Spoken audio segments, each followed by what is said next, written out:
그 다이얼리시스라고 하는 것은 그 혈액이 그 반투과성막을 통과할 때에 이 투석액에 적게 들어있는 그 이온들을 이용해 가지고 혈액 속에 많이 들어있는 그 전해질을 빼버리고 부족한 것은 채워주는 그러한 것인데, 그 나이라든가 체중이라든가 혹은 또 그 남자 여자 이런 것을 그 활용해서 만든 그 에스티메이트 그로메로 필터 레이트가 정상치가 90ml per minute이다. 근데 비위안이 그 2.0 이하여야 되고 크레아틴이 1.2 이하여야 되는데, 만약 크레아틴 농도가 이렇게 1.2 이하가 아니라 뭐 1.3, 1.4, 1.5, 뭐 2.7 이렇게 올라가게 되면은 에스티메이트 그로메로 필터 레이트가 1단계에서 2단계, 3단계, 4단계, 5단계로 될 때는 그로메로 필터 레이트가 15ml per minute가 될 때 5단계라고 하면서 이때부터 투석을 해줘야 된다. 동맥과 정맥의 그 이은데 혹은 동맥에서 그 정맥 사이에다가 인주혈관을 집어넣어 가지고 아트리오벤트리큘러 피스투라를 만들어서 이 인조 그 혈관 혹은 팽창된 그 아트리오벤트리큘러 피스툴라 거기에서 혈액을 빼가지고 걸러가지고 다시 집어넣는 것이다. 일주일에 한 2, 3회 하고 체중 1 내지 2kg을 반드시 조절 잘 해야 되며, 식사라든가 약을 조절하고 주사 부위는 하루 정도는 그 밴드를 유지했다가 떼가지고 피가 나오면 눌러가지고 지혈한 다음에 그 샤워해도 되는 것이다. 다이얼리시스 머신으로 가는 그 혈액을 빼가지고 이제 아트리 펌프를 이용해가지고 헤파린도 또 집어넣기도 하고, 아트리하고 그 베인의 그 프레셔를 잘 모니터한 다음에 공기 트랩 및 그 탐지기를 지나가지고 요과된 혈액이 그 다시 베인으로 들어가게 하는 것인데, 이 투석액에는 그 플라즈마보다도 되게 이제 소디움, 포타슘, 칼슘, 마그네슘이 좀 적게 있어야 된다. 그래야 많이 들어있는 그 플라즈마에서 이제 이 투석액 속으로다가 흘러나오게 되고 전해질도 흘러나오게 되고, 그 다음에 이제 바이카보네이트를 넣어가지고 약간 이제 약산성으로 만들므로써 이 칼슘이나 마그네슘이 이는 소량의 애시도시 상태에서 폐하가 낮추어진 데서 이제 유지케 되는 것이고, 물론 이제 이런 일렉트로라이트 말고 뉴트리언트로다가 글루코스도 투석액이 약 100 정도 유지해가지고 몸에 그 글루코스가 많으면은 이쪽으로 흐르고 적을 때는 이것이 글로 가게 만들어주는 것이다. 포스페이트라든가 솔페이트 같은 것은 제로 상태로 만들어야 플라즈마에 있는 것이 이쪽으로 빠져나오게 되는 것이다. 투석할 때 가장 큰 부작용이 약 30%에 적용되는 그 저혈압이 있는 것인데, 이게 플라즈마에 있는 그 물이 많이 빠져나가니까 생기는 현상으로서 식은땀도 나고 노저 보미팅, 어지러움, 뭐 두통, 복통도 생길 수가 있는데, 이로 인해 가지고 이제 합병증이 스테미 같은 거라든가 sepsis라든가 블리딩, 그것도 용혈 같은 것이 생길 수가 있고, 만일 그 환자가 경련을 일으킨다고 하면은 즉시 중단해야 된다. 근육 경련도 한 25% 나타나는데 금방 좋아질 수도 있고 또 뭐 5시간 후에 좋아질 수도 있다. 이것은 이제 혈류량이 이제 적어지니까 생기는 현상이고,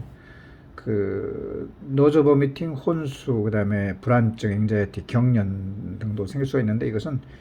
특히 투석 전에 요독 수치가 높은 환자에 나타나는 것으로서 내촉수액 속에 수소 이온의 불균형에 등에 의한 것이고, 이게 뉴럴로직 심텀도 있고, 그 다음에 가려움도 있다. 이것은 비유엔 크레아틴이 급격한 상승으로 생길 수가 있는 것으로서 이때는 이제 엔티 히스타민을 준다든가 보습제를 줘야 되는 것이고, 어리세미아도 나타날 수 있다. 이것은 전해질의 투석 전후 변화가 있어가지고 대개 24시간 이내에 발생하는 것인데, 특히 이제 페리카디아이티스라든가 스테미 환자 등에 조심해야 되고, 뭐 저혈압이라든가 그 하이폭시아 가능성이 있다. BST가 60 이하로 떨어진 하이포글라이세미아도 나타날 수가 있다. 그 이유는 이제 당뇨약이라든가 뭐 저식사량, 체중을 잘 조절한다 해가지고 하이포글라이세미아가 나면 그 하트레이트가 많아지고 식은땀도 나고 어지럽고 뭐 손발도 저리고 피로, 두통, 앵자이어티도 나타나는 것이다. 그리고 이제 투석하는 사람들이 대부분 남자나 여자나 이제 리비도라든가 임포턴스가 상당히 떨어지게 되고 뭐 배란, 월경, 불안, 성욕 감퇴 등이 나타난다. 이것은 왜냐하면 신기능이 떨어지고 요독증이 생기기 때문에 그런 것이고, 80% 환자가 이걸 호소하고 있고, 또 인솜니아라든가 앵자이어티가 나타난다. 이것은 이제 신기능이 떨어지고 호르몬 변화가 있고 뉴로트랜스미터 불균형으로 인한 것이고, 그래서 이제 투석을 할 때에 저혈압이 발생하는 걸 예방할 수 있는 건데, 투석할 때 저혈압이 발생하는 것 갖다가 인트라 다이얼시스 하이포텐션 IDH라고 한다. 또 울트라 필트레이션을 통한 그 체액이 부족돼 가지고 막 경련이 한 20% 정도 나타나고, 또 뭐 칠, 노조 보미팅 15% 나타나고, 두통, 발작 뭐 이런 것이 나타나는데, 이렇게 이제 그 체액이 부족되면은 반작용으로다가 플루이드 오버로딩으로 인한 고혈압이라든가 혹은 LVH, 그 다음에 커지는 것이 그 디라테이션이 잘 안 돼가지고 또 심근 허혈증으로 기사할 수가 있는 것이다. 울트라 필트레이션으로 혈액이 감소되면은 혈관 그 주변 조직에서 혈관 내로다가 플라즈마 리필링이 생긴다. 이제 체중이 60%가 이제 수분인데 40%는 셀레에 있고 베셀에 5% 있고 나머지는 인터스티시인데, 인터스티시에서 혈관 내로다가 플라즈마 리필링이 생기게 되면은 투석으로 이른 양만큼 이제 플라즈마 리필링으로다가 저혈압이 되는 걸 예방하는 그 기전이 이제 생기게 되는데, 이때 혈관 내에는 나트륨이 증가된 상태가 돼가지고 삼투압이 커가지고 조직 내에서 이러다가 그 플라즈마 액이 들어오게 되고, 그 다음에 헤모크리트가 상승한다. 그리고 그러니까 투석으로 이른 양만큼 플라즈마 리필링으로다가 그 저혈압이 해결될 수가 있지만은, 또 혈관 내 나트륨을 많게 한다든가 혹은 또 헤마토크리트를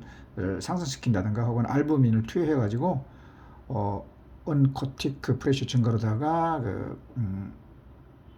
잡아주니까 그 혈관 내 압력이 올라갈 수가 있는 것이다. 투석 중에 음식을 먹으면은 이제 체액이 소화관으로다가 쭉 빠져가지고 혈압이 뚝 떨어질 수가 있다. 그래서 이제 그 저혈압이 되는 걸 막으려면은 그 소듐 제한 식사라든가 투석 중 음식 섭취량 금해야 되고, 투석 그 버퍼 완충액으로 NaHCO3를 쓰고 약산성으로 만들고, 투석의 그 온도를 일단은 36.5도로 했다 나중에 낮추면 되고, 그 다음에 혈압약이라든가 시간 이런 걸 조절을 좀 잘해야 되고,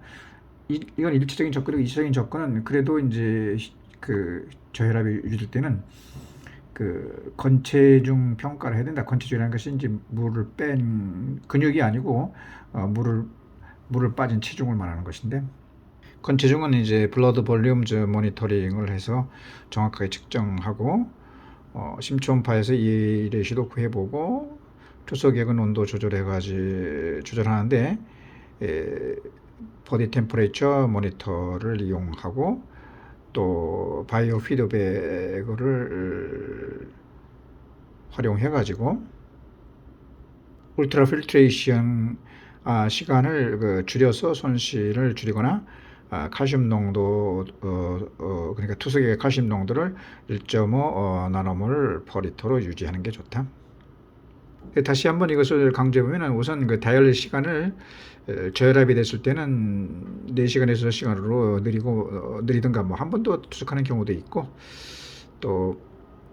삼투압을 상승시켰는데 이것은 그 나트륨의 농도를 처음에는 많이 했다 나중에 줄이는 방법, 그 다음에 투석의 온도를 낮춰주고,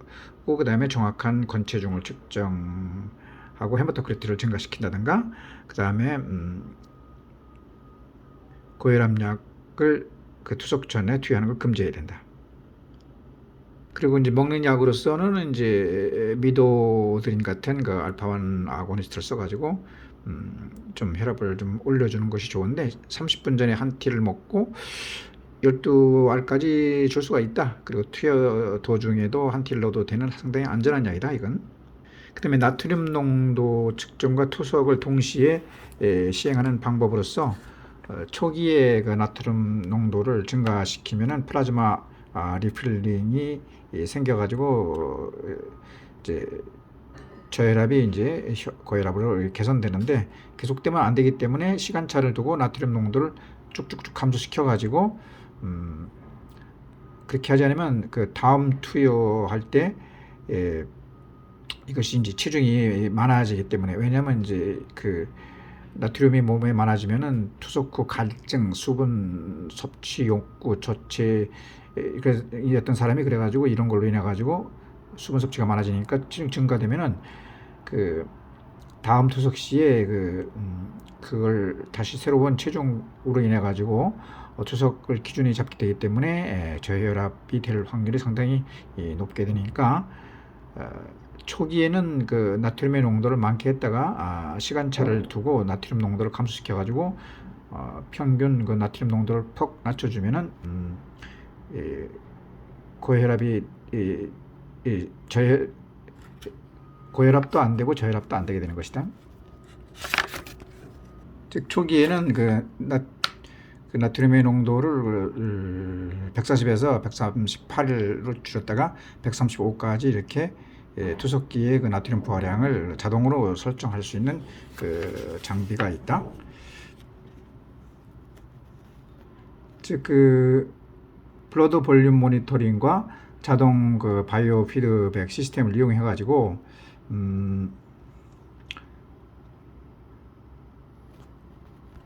그 투석하고 30분 후부터 플라즈마 리필링 으로다가 블러드 볼륨 모니터링을 해가지고 3시간 후부터는 권체중에 거의 접근함으로써 저혈압 발생이 가능하게 되는 것인데, 인공지능 그 휴지 로직이 탑재된 투석기를 쓰면은 그 블러드 볼륨 그 모니터링 감소 근거로 울트라 필트레이션 요가 속도와 나트륨 자동 농도 조절이 가능한 바이오 피드백 기능을 통해서 안전한 투석이 가능하다. 즉 그 여러 번 투석으로다가 그 상수 값을 미리 정해 가지고 플러스 마이너스 3%의 오차를 두고 가지고 투석기에 그 설정해 주면은 된다. 그 투석의 온도와 보디 템퍼레이처 모니터를 통해 가지고 울트라 필트레이션이 되면은 체액이 감소되니까 그 보상 기준으로다가 말초 혈관에 쑥 된다. 그러면 피부에 있는 말초 혈관이 쑥 되면은 땀이 안 나가니까 그 몸 속에 있는 신부의 그 체온이 올라가게 되는 것이다. 그럼 시상하부에서 이 신부 체온이 올라간 것에 대한 반응으로다가 반사작용으로다가 그 혈관이 이완이 돼 가지고 저혈압을 유지하게 저혈압 상태가 되는 것이니까, 온도를 정상적으로 하지 말고 35도 내지 35.5도씨의 투석을 하게 되면은 시상하부의 그 반사작용을 억제해가지고 그 혈압이 그 떨어지는 것을 막을 수가 있는데, 이때는 이제 오한이 오는 것, 추위를 호소하는 것은 감수를 해야 된다. 이렇게 보디 템퍼레이처 모니터링 법으로다가 그 심부 온도 측정을 해가지고 투석액 온도를 조절하는 법이 있고, 또 아까도 했지만 이제 칼슘 농도를 1.5 나노몰 퍼 리터로 유지하는 투석액을 써가지고 칼슘 몸의 뼈에서 나오는 칼슘 대사 이상에 대한 것 등에 대한 대비도 해야 되는 것이다.